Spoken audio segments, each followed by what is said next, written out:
కాంగ్రెస్ పార్టీని ఖతం అవ్వబోతుందనే దానికి నిదర్శనం నిన్న జరిగిన నల్గొండ సభ.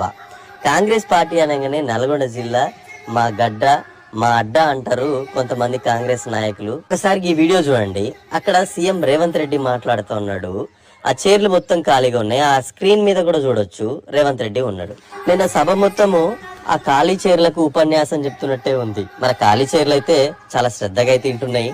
ఇంకా కొన్ని చోట్ల అయితే వాళ్ళ కాంగ్రెస్ పార్టీ కార్యకర్తల్ని అరెస్ట్ చేశారంట ఆ సభకు రాకుండా. ఎక్కడైనా అధికార పార్టీ ఉన్నప్పుడు ప్రతిపక్ష పార్టీ లీడర్లని కార్యకర్తల్ని అరెస్ట్ చేస్తారు, కానీ నిన్న నల్గొండలో మాత్రం వాళ్ళ పార్టీ కార్యకర్తల్ని అరెస్ట్ చేసిరట.